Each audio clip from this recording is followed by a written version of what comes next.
A pesar de todo, estamos aquí, ¿eh? Lunes, ¡ey, qué odisea! Mañanera, madre mía, qué complicado. Bueno, y aquí hay testigos de, en fin, de la situación.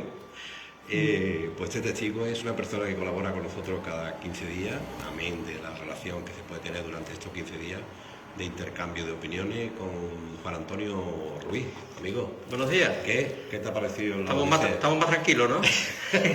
Se nota la... Sí. Que yo no puedo evitarlo, estoy... Sí. Hombre, porque tanto esfuerzo, ¿verdad?, para que salgamos a la luz y por cuestiones técnicas. Y lo peor en la vida es lo que tú no puedes hacer, ¿vale? Lo que La tú haces, la impotencia, ¿eh? ¿Cierto o no? Bueno, pero fijaros que habéis intercambiado un cable y de pronto ¡paf! La magia. Aquí Esperanza que... La magia de las ondas. Esperanza que lo hace de manera... Bueno, Juan, pues bueno, hoy nos trae un tema que parece mentira que esta palabra todavía por ahí se emplea demasiado, creo. Yo quiero justificar por qué yo personalmente la empleo y por qué creo que se emplea, que es la palabra fascismo. Porque quizás en el imaginario colectivo general la palabra pues se identifica con un momento histórico, hace ya casi 100 años, que lo que hemos conocido históricamente por fascismo asoló Europa, y sin embargo, ¿por qué volvemos a hablar de eso? Yo estuve escuchando durante los 15 días que no nos vemos, a veces encuentro un hueco para escucharos, ¿no? Muy bien, sí, gracias. Y me sorprendió que en dos de los programas algunos intervinientes hablaban como demonizando del comunismo. Un interviniente, creo que fue el grupo de Vox, los militantes de Vox que entrevistaste, hablaba de los 100 millones de muertos del comunismo, como él, cuando falló su militancia andalucista, creo que recordar, que me resulta muy sorprendente la militancia andalucista que yo comparto con optar por una opción como Vox, pero bueno, eso lo dejo ahí. Pero hablaba del comunismo. Y después también en la tertulia, creo recordar, no, la tertulia no, con Sayago, con Antonio, sí. Cuando hablaba del tema de la Antonio Reyes, de la turistificación, y ante la posibilidad de que hubiese algún tipo de intervención pública sobre el tema de los alquileres, pues también hablaba que eso era comunismo. Es una palabra como especialmente en España suena demasiado fuerte, porque tenemos una experiencia histórica en la que durante 40 y tantos años se demonizó y se planteó que el comunismo era el origen de todos los males de España, ¿no? Y la causa por la que se produce un levantamiento militar, cívico-militar o militar-civil contra la República. Entonces, también hubo otro asunto que ya me dio la puntilla para hablar de este asunto, y es que en Facebook colgasteis el vídeo de mi intervención anterior y un comentario decía que todo bien de 9 salvo al final, que la cagó, o una expresión así. Bueno, hay gusto para todo, digo. Vale. Y era cuando hablé precisamente de fascismo. Digo, bueno, ¿por qué yo traigo a colación esa palabra en este momento histórico? Y es porque, aunque en ese imaginario colectivo el fascismo histórico aparece como uniformes, grupos paramilitares, que bueno, en Alemania, después de ganar relativamente las elecciones, se dio un golpe de Estado y en gran parte apoyado por los grupos paramilitares del propio partido nazi, ¿no? Entonces parece que tiene que ver eso con la situación de algunos partidos políticos o algún partido político en España para que se le llame fascismo, si estos no van de violentos paramilitares. Entonces yo me pongo a analizar sus contenidos políticos, digo, ¿cuánto se parece realmente esto al fascismo histórico? Y por lo tanto, ¿cuánto de razón tenemos algunos en calificarlo de ese modo? A pesar que a nivel local, por ejemplo, como criticaban sus propios compañeros en el programa que tú los entrevistaste, estén intentando dar una buena imagen, ¿no? Y de lo que se quejaban justamente es que no eran más radicales y más confrontadores, ¿no? La chica esta, que es la concejala. La concejala, sí. Hay discrepancia entre ellos y la propia candidata. A ver, una característica del fascismo histórico es la eliminación de toda competencia política. Yo recuerdo perfectamente en uno de los mítines de Vox, creo que era de Vistalegre, Abascal, decir claramente: hay que ilegalizar a todos los partidos independentistas, es decir, todo el que tenga una visión del Estado distinta de la visión del centralismo español tiene que ser eliminado. ¿Vale? Ya nos quitamos una parte. Los comunistas, es decir, la izquierda, tiene que ser ilegalizado, porque históricamente los comunistas han sido los responsables de no sé cuántos millones de muertos, como dijo también un cortenturio tuyo. Ya nos quitamos el PSOE, como fue responsable de la problemática que se creó en la República, en la Segunda República, y por eso hubo que dar el golpe de Estado, pues también nos lo quitamos. Ya nos queda solamente la derechita cobarde, que la admitiremos o no, depende cómo evolucione.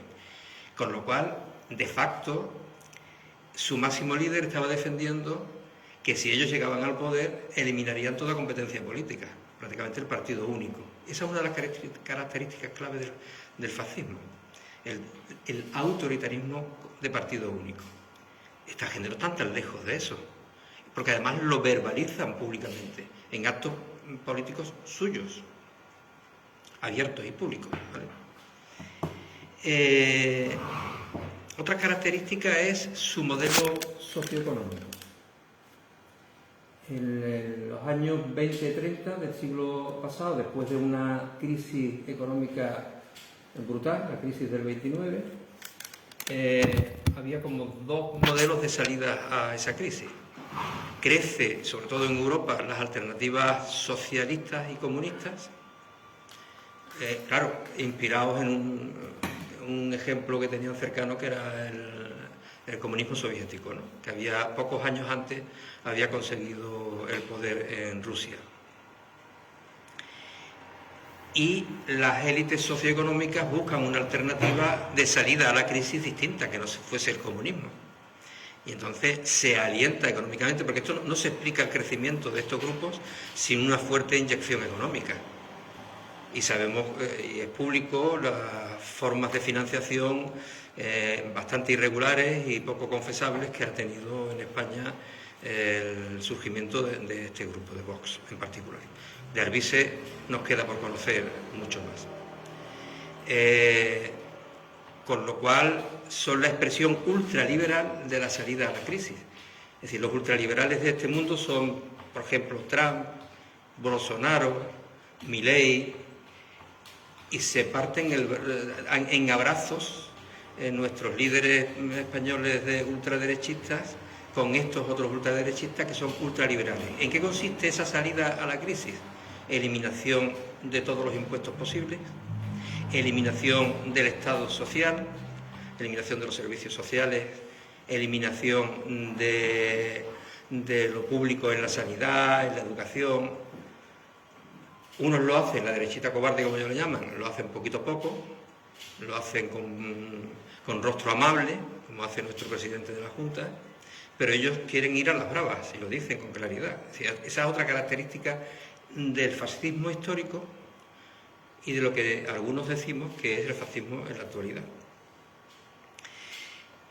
La búsqueda de chivos expiatorios, es decir, buscar responsables a la situación que la gente puede estar viviendo de precariedad y de situación problemática en lo social, en lo económico, etc., desviar la atención de la causa, que es el sistema económico en el que vivimos, que está creando una acumulación acelerada en pocas manos de los recursos del planeta y de los recursos económicos, y que eso es evidente que la consecuencia es el empobrecimiento creciente de otra parte de la población. Sin embargo, se busca chivos expiatorios. ¿Dónde desviar la mirada? Los inmigrantes nos quitan el trabajo. Los inmigrantes violan, roban. Esos menas que parece que son pequeños demonios que pululan por nuestra sociedad y que no son más que niños que han salido corriendo de la pobreza de sus países y de la situación que viven en sus países y buscan, porque les llega a través del celular, a través de la televisión, del satélite, les llega el modo de vida de Europa y quieren ese modo de vida y huyen de su pobreza y de su situación precaria. Esos son convertidos en pequeños demonios que pululan por nuestras calles, que roban, que matan, que violan, lo que no tiene nada que ver con la realidad. Yo he tenido en mi casa 4 años como miembro de mi familia a uno de estos chicos. Y no son más que adolescentes, jóvenes, que buscan una salida acorde a las expectativas que nosotros mismos desde el norte les hemos creado. El otro chivo expiatorio del que hablaba al principio es la extrema izquierda, el socialcomunismo. Y hemos visto en estos meses atrás esa estrategia de acoso, por ejemplo, al presidente del gobierno, en la que se alentaba desde los círculos cercanos a este partido del que estoy hablando, se alentaba actos de violencia callejera, por ejemplo en la sede de Ferraz. En principio era con un muñeco, pero ¿quién te dice que un descerebrado o una descerebrada eso no lo lleva y da un paso más? Bueno, esto ha sido común en España últimamente, ¿no? Para todos. Creo ¿En qué sentido? El sentido del acoso, de muñecos, de acoso a su casa, de violencia, presionón, que es algo que no que hay que rechazar. El Pablo Iglesias y su mujer han recibido acoso durante años, claro, en su propia casa. Y distinto es los escraches. Bueno. Distinto. No es lo mismo hacer, como se ha hecho en la Puerta de Ferraz, un continuo simulación de quemar, de asesinar, de matar, que denunciar en la puerta de alguien que estaba siendo responsable de un problema social, denunciarlo que estaba siendo responsable de ese problema social. ¿No? En mi opinión, tú lo diferencias. No tiene nada que ver. ¿Vale? La violencia política es el resultado de todo este proceso. Nosotros tenemos un sabio andaluz, cordobés, que era Ibn Rushd o Averroes, que tenía una frase que decía: la ignorancia lleva al odio, el odio lleva al miedo, la ignorancia, lleva al miedo, el miedo lleva al odio y el odio a la violencia. Y están surgiendo cada vez más grupos que no podemos llamar todavía hoy paramilitares, pero que se arrogan el derecho a acciones violentas.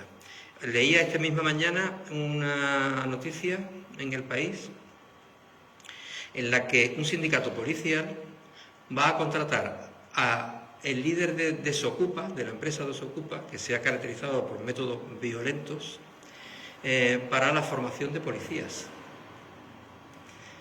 Cómo en los servicios de seguridad público, que deberían ser ajenos a toda ideología, porque nuestros funcionarios tienen que asegurar que se cumple la Constitución y la Constitución asegura la libertad de expresión, la libertad de manifestación, etcétera, etcétera, y sin embargo cada día más crece en esos cuerpos de seguridad una ideología ultra.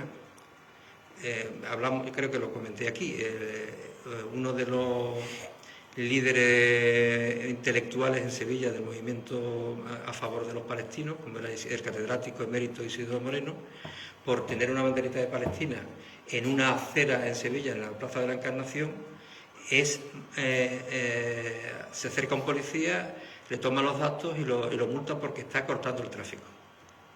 Es decir, las leyes Mordaza les ha dado un poder a estos cuerpos de seguridad que ahora se enfrentan al propio gobierno si tímidamente intenta cambiar algo de esa extrema capacidad de intervención fuera del aparato judicial. Porque ahora viene más, ¿no? Más ley Mordaza, ¿no? ¿Cuál es la que está proponiendo el señor Sánchez, ¿no? Creo. ¿Cuál? ¿Qué ley Mordaza? De ley de los medios de comunicación, de intervenir, en fin, todo eso. Bueno, eso hay que ver en qué se concreta, porque lo que se busca, y es la propia Unión Europea, gobernada por la derecha, la que dice que hay que luchar contra la mentira, las fake news. ¿Hay necesidad de eso ahora, en este momento, de imponer criterios o aspectos económicos a los medios de comunicación? Yo tengo que ver en qué se concreta. Sí, pero ¿qué digo yo? Porque lo que ocurre es que los medios de comunicación no están... No, ya, menos mal. Están... como hay un meme por ahí que dice, pregunta a quién paga la tinta y sabrá qué intereses tiene el medio. La inmensa mayoría de los medios de comunicación en España están en manos de grandes grupos financieros que colaboran con esta ideología de la que yo estoy denunciando. Y entonces, si tú colaboras con eso a través de mentiras, no de trabajo periodístico, sino de afirmaciones no contrastadas por un trabajo periodístico, tienes, porque tengas el dinero para difundirlo, la plena libertad de difundir la mentira, lo que se ha venido llamando en los últimos tiempos los fake news, porque una de las herramientas del fascismo histórico, y que yo veo paralelismo a día de hoy, es la propaganda. La propaganda no es periodismo, la propaganda es machacar con determinadas ideas a la sociedad para que cale ese tipo de ideas sin tener que demostrarlas. Es lo que ha crecido este tipo Alvise en los últimos tiempos, a través de una propaganda en las redes y el dominio en las redes, conseguir que haya gente que se lo crea. Yo siempre te digo a ti lo mismo, es que si llegamos a estos extremos, porque tú ves los principios del fascismo y, en fin, algunos dicen que son demócratas, pero lo están cumpliendo. Se ha cogido uno de los fazos del fascismo. Aquí, no, si llegamos a estos extremos, que no hay necesidad, es porque realmente los demócratas o la gente responsable no hace los deberes. Te voy a poner un ejemplo. Los migrantes, personas que vienen, como tú bien dices, que hay que aceptarlo humanitariamente, pero vienen y no se le da una respuesta social, de integración, de etcétera, etcétera. Entonces, de una manera u otra, yo por mi dejadez y no cumpliendo con la regulación adecuada, darle cobertura, indicándole, haciendo la labor social para que se integre en nuestra sociedad, le estoy poniendo el campo abonado. Vale, si yo muchas veces cuando tú me planteas este tipo de cosas, yo te doy la razón.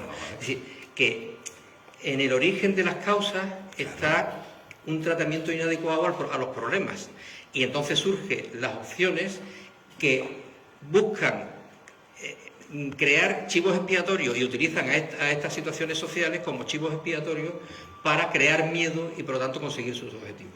Porque, como te decía antes, el miedo es la raíz de poder justificar una violencia futura como alternativa política. Porque el problema del fascismo es que llega un momento en que puede utilizar la violencia como alternativa política. Y tenemos una experiencia histórica muy potente en este país. Precisamente, el día 17 de agosto vamos a celebrar un acto homenaje, un año más, a uno de los damnificados de esa violencia que fue Blas Infante. Un hombre que reivindicó sus posiciones políticas de forma absolutamente pacífica, pública, sin ningún tipo de contubernio, como era una palabra muy típica del régimen, y que se lo llevan de su casa un grupo de paramilitares falangistas que, Jorge Busadé, por ejemplo, que es uno de los grandes responsables de ese partido al que he estado nombrando, es falangista. ¿Vale? Y ellos defienden aquel régimen que fue responsable en Andalucía sin guerra de 45.000 estimados, que puede ser más, 45.000 asesinatos sin trincheras, sin guerra, yendo a su casa, sacándolos y fusilándolos, y uno de estos hombres fue Blas Infante. Nosotros todos los años, desde que vivimos en Sanlúcar, organizamos un acto homenaje que este año va a ser el día 17 de agosto en la Plaza Antonio Barbadillo, sí, realmente pegada a la valla del colegio que lleva su nombre, del Colegio Blas Infante. Bien. ¿Vale? En el triangulito que queda junto al colegio. La parada del tren antiguo. Donde estuvo la estación de la línea que venía de Jerez hasta Bonaventura. Pero todavía quedarían las columnas en Montevideo. Las columnas se salvaron, alguien tomó la decisión de salvarla para que quedara una huella histórica no estamos lejanos de la estación. Entonces, nosotros que nos consideramos antifascistas, y la palabra antifascista también es otra cosa que se demoniza. Si el fascismo es lo contrario de democracia, y esa es una experiencia histórica en toda Europa y en todo el mundo, ser antifascista es combatir en favor de la democracia, combatir en contra de estas ideas que crecen, porque una de las cosas que yo digo muchas veces es que a la gente se le está ofreciendo un caramelo que dentro lleva las medidas ultraliberales que van contra la población general, de desarme de la sociedad que hemos construido poco a poco, que con todos sus fallos lo que pretende es que si alguien cae en una situación de necesidad tenga un apoyo, servicios sociales, que si alguien tiene problemas de salud tenga un servicio público de salud, que haya un sistema que nos iguale al máximo a todos, que es un sistema educativo público, etcétera. Y eso pretende ser desarmado por las opciones ultraliberales. Y el programa ultraliberal que defienden estas opciones está envuelto en el caramelito liberal, envuelto en un papel con banderitas de España, con toros, con tradiciones, con pelea de gallos, todo aquello que hay una parte de la población que lo siente como identidad propia, envuelve realmente, y que esta gente defienden como propia identidad, está envolviendo un mensaje que en el fondo va contra todos los intereses de la mayoría social. Yo creo que eso, para mí ese es el mensaje que me gustaría dejar claro. No apoyes algo porque te estén mandando un mensaje que aparentemente coincide con tu tradición, con tu identidad, sino analiza qué sociedad es la que quieres construir. Y eso es lo que yo quiero demostrar. Hay cosas que, por ejemplo, como tú ya decías, todo, cuando se apunta todo al corriente, todo es bueno, ¿no? Y ahí participan todos. Recientemente se ha llegado a un acuerdo, además tú has sido sindicalista, conoces todo esto, un acuerdo, sindicatos, gobiernos y empresarios, para el tema de la reforma de las pensiones. Y yo empiezo a leer. No lo he leído, así que por los datos no tengo mucha opinión. No, yo no soy moralista, pero empiezo al principio, no ha salido nada. Digo, esto es una condena para las pensiones. Es decir, quiero decirte lo curioso es que se haga, como han hecho todos los gobiernos, y los anteriores, en julio, pero cuando no hay capacidad de reacción de la gente. Luego, ¿a ti qué te parece uno de los conceptos del fascismo que todos los partidos, todos, ahí creo que no se salva ninguno, que le interesa que su juez esté representado en los órganos de gobierno para que digan sí a todo lo que dicen ellos? ¿Eso cómo se llama? Vale. ¿Eso cómo se llama? Eso es lo que dice la Constitución que hay que hacer. Bueno, lo primero, hay que reformar la Constitución. En nombre de la democracia. En nombre de la democracia, pues yo lo que me da. Claro, el problema está, la cúpula, no los jueces. Los jueces no son elegidos por nadie, son... Yo digo los que obtienen la plaza a través de un concurso, de una oposición. ¿Eso cómo se llama? La cúpula de los jueces, si es un poder del Estado, debería estar sometido a la voluntad popular de algún modo. Sí. Lo que dice nuestra Constitución, y no elegirse entre ellos, porque ellos no son, no deben de ser un poder autoelegible, como defiende la derecha, que se elijan a sí mismos.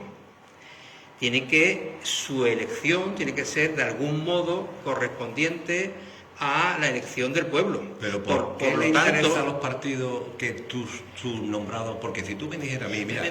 Mi partido, como tú sabes, no tiene nada que decir. Ya lo sé, hombre, te estoy hablando de manera general. Sí, básicamente es el PSOE... Los que pueden decidir. El PSOE y el PP... No, y Podemos también... Bueno, Podemos, en la medida que ha tenido una cuota de poder, ha intentado también a influir. Pero... ¿cómo lo hacemos entonces? O se someten a una elección popular directa, sí, pero que es la otra opción. Yo no digo el destino, sino que curiosamente todos los que propones, lo propones para que cuando yo dictamine algo, venga a favor o en contra, porque no he visto ningún juez, ojalá fuese, yo no conozco, creo que en Andalucía, que yo lo proponga para el Tribunal Supremo, o que yo lo ponga para el Constitucional, todos los partidos, o que yo lo proponga para lo que quiera, y que alguna vez me haya dicho a mí que no, ¿me entiendes o no? Siempre, sí. Es que eso... Claro, los jueces, como se demuestra ¿tú crees que eso cotidianamente, no tienen ideología. Claro, pero, ¿vale? Bueno, pero están las leyes. Y entonces, ¿cómo conseguimos que en la cúpula del Poder Judicial, es la pregunta que yo te devuelvo a ti, ¿cómo conseguimos que refleje la elección del pueblo? La Constitución lo que preveyó es que en función de las proporciones que en el Parlamento... han sido elegidos, eso se traslade a la elección de la cúpula del Poder Judicial. Y esa es la forma que hay actualmente. Pero coincide, tú estás conmigo, que todo tiene un interés especial de poner a los partidos a sus representantes, que la culpa también, yo siendo juez, yo tengo que cumplir la ley y la justicia, ¿cierto o no? Sí, sí. Ya estoy impregnado el que me está proponiendo un partido. Pero los propios jueces te están diciendo, algunos jueces que se sienten libres de hablar, Sí.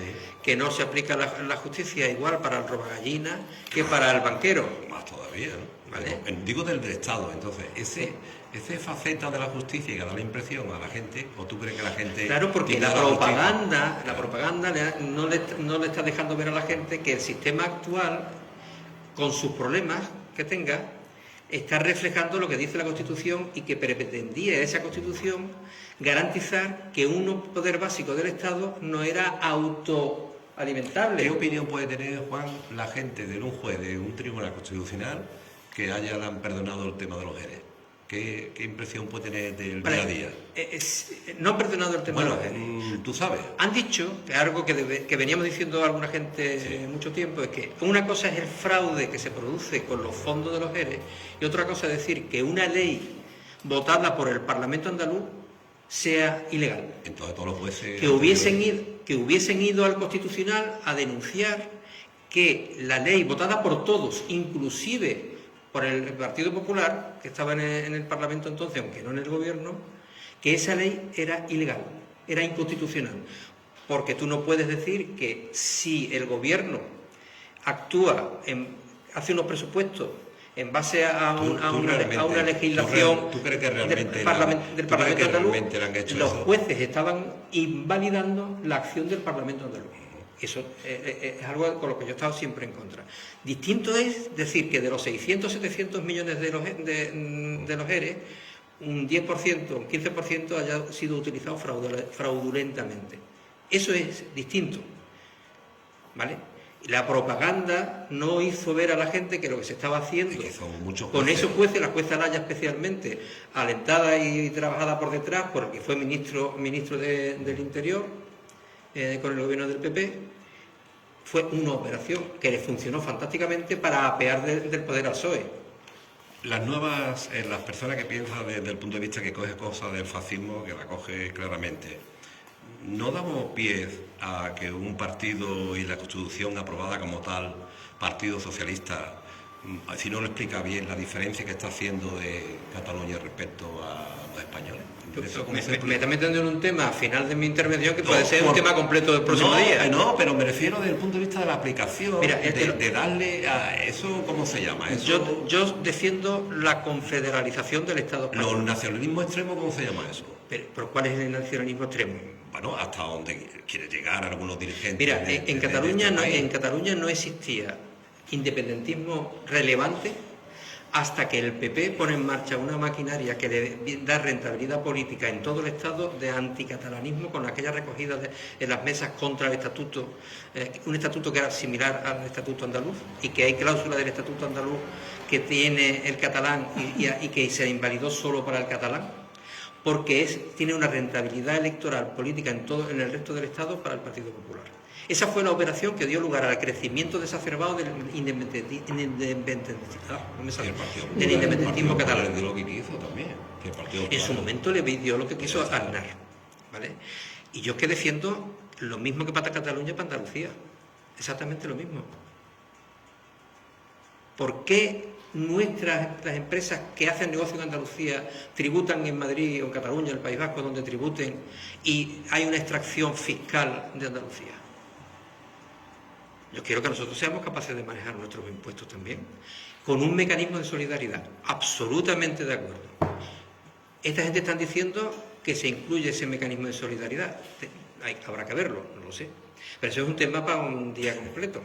En realidad que, de una manera u otra, la verdad es que muchas veces, cuando hablamos de dictadores, por ejemplo, creemos que el dictador que cogió el ejército, hay muchos dictadores en nombre de la democracia. ¿Tú estás de acuerdo conmigo? ¿No? Algunos bajo el criterio de la democracia hace actitudes de dictador. Y el fascismo, aunque no se imponga desde como Mussolini o señores o Franco, pues se impone, o por lo menos coge algunas patas del fascismo para aplicarlo, ¿no? Vale, pero me tendrán que decir, quien está defendiendo, por ejemplo, lo del perro Sánchez y todas esas cosas, en qué está incumpliendo la Constitución o la legislación. Porque una cosa es la propaganda y otra cosa el trabajo serio de decir, pues en esto y en esto. Y yo eso no lo estoy viendo. No me gusta el gobierno con las cosas que está haciendo, no va tan lejos en los temas sociales o laborales como a mí me gustaría. Por ejemplo, el tema de las pensiones, te he dicho, que me da... O el tema de la ley Mordaza, que te nombraba antes. Aquí se trata de que las personas se retiren cuanto antes con una pensión digna, ¿cierto? ¿No? Efectivamente. ¿Sí o no? Efectivamente. Entonces, dicen los chavales. entonces vamos a negar la mayor, ¿no? Claro. No por ley, el que quiera continuar, que continúe, pero por una cosa voluntaria, no porque le prime. En este caso, porque tenían el interés de reactivar la legislatura y de desviar el foco. Y otro tema del fascismo, negar la evidencia, ocultar los hechos de cosas no es un tema fascista a la población.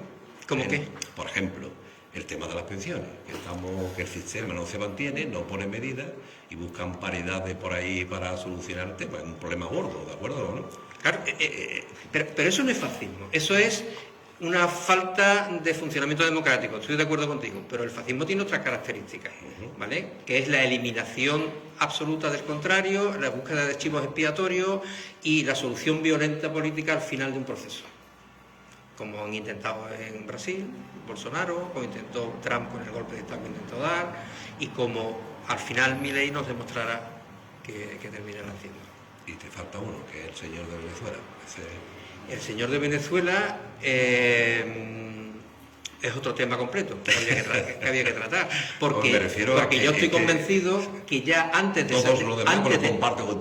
de tener las actas, ya el mensaje de que era fraudulento estaba hecho. Pero digo que es muy fácil, ¿verdad? Antes de que los americanos tengan las actas, ya están reconociendo al opositor. Porque si es tan fácil, ¿verdad? Tú haces una elección democrática y todos los interventores se ponen de llevar acta, ¿no? Aquí es así. Aquí. Sí. ¿De verdad eso?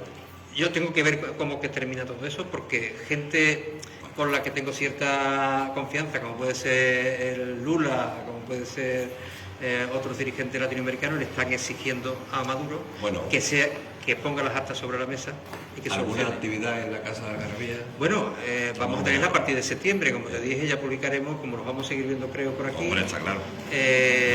Anunciaremos la programación de otoño, aunque la primera actividad, que es Casa Algarabía quien la organiza y la promueve, es la del homenaje a Blas Infante el día 17 de agosto en la plaza de Antonio Barbadillo junto al Colegio Blas Infante. ¿Se ha movido algo sobre el tren de la costa? No sé que se haya movido nada. No ha habido... No. Estos meses son...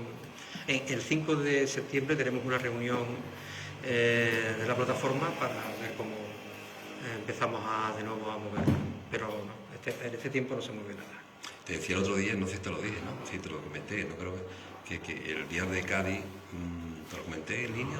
El diario de Cádiz hablaba de la iniciativa de la alcaldesa de San Lucas y abajo, no sé con qué sentido, ponía la imagen de una alta velocidad. De alta velocidad, hombre. No, somos más modestos, pedimos cercanía. Un poquito de rigor, ¿no? Un cercanía. Eso como se llama, un poquito de rigor a la información, ¿no? Me refiero que el que lo ve puede decir, ya mira lo que están pidiendo estos locos, ¿no? Con cercanía simplemente. Pero tú me entiendes lo que quiero decirte, ¿no? Lo que sí no he encontrado respuesta es a lo que dije aquí el último día. ¿Cuál? De que hice una propuesta. Si va adelante lo del desdoble, aprovechese y la primera fase de esa línea de ferrocarril se haga a la vez la plataforma de la carretera y al lado la plataforma del tren. Tú sabes, y te lo digo sinceramente, que aunque nuestros representantes políticos digan lo que digan, cree que el proyecto, el tren de la costa, es una utopía. Te lo digo, no puedo meterme en su pensamiento, pero por los actos jugará a la gente. Algunos seguimos trabajando pensando en la utopía. En Radio Esquina está aquí tenéis los micrófonos que queráis, pero hay que ser sincero en la vida. Y a pesar de que incluso algunos de tus contertulios eran anticambio climático, dando muchos argumentos contra el cambio climático, esa es una realidad del planeta, no es local, es la realidad del planeta. El agotamiento de los recursos naturales, entre otros el petróleo, que está en su fase final, a la fuerza, para que la población se pueda mover, necesitamos ese tipo de alternativas. Tú también que eres muy sensible a este tema. Estoy extrañado que ningún gobierno, ni el autonómico, ni el local, ni el nacional, hace referencia al planteamiento de la actividad de las nuevas minas de la Alcoya, con lo que el proyecto que va a vertir al río Guadalquivir, tantos Miles de toneladas y miles de toneladas de metales pesados. ¿Qué es lo que pasa ahí? No hay... Esto es normal, esto es... Es parte del populismo que todos asumen, ahí te doy la razón. Esto es normal. Eso crea empleo. Mira, el alcalde de Alcollar, yo lo conocí personalmente durante años porque era miembro del mismo sindicato que yo, de Izquierda Unida, ha celebrado una fiesta en su pueblo con la reapertura de la mina, porque va a crear no sé cuántos puestos de trabajo. Cuando estas actividades mineras están súper automatizadas, apenas crean empleo, y en la mina Las Cruces, que está al lado, se demuestra que apenas tienen empleo, muy poco, y las consecuencias ambientales pueden ser terribles, como ya tuvimos la experiencia. Y con la autorización que se ha dado de verter el agua de la mina, sabemos, porque se ha hecho cálculo, nuestros compañeros de Ecologistas Nacionales lo han hecho, cuántos cientos o miles de toneladas de metales pesados se van a vertir legalmente al Guadalquivir. Pero crea empleo. Pero sin embargo, nadie dice nada. Los recursos se van a ir fuera, los recursos fiscales se van a ir fuera y apenas va a dejar nada en nuestra tierra. Pero nuestra tierra, ya dije en varias ocasiones aquí, que es un lugar del que se expolian recursos y que luego recibe la porquería, el cabril y los distintos vertederos de productos tóxicos que tenemos en la comunidad, ¿no? Bueno, pues encantado contigo. Si seguimos así, nos no te preocupes, nuestro invitado nos comprende, el próximo invitado. Juan, aquí tienes que tengáis un resto de agosto bueno. Ya no sé si en tu trayectoria militante, trabajador, estudiante, profesor, lo que quieras, ha conocido un medio tan libre como Radio Esquina. Te lo tengo que preguntar. Bueno, la verdad es que no participé en un medio previamente. Bueno, pues ahí está el principio de la libertad. Gracias. Muy bien, que tengáis buen agosto. Cuídate mucho. Adiós. Venga, hasta luego. Nuestra pausa y continuamos.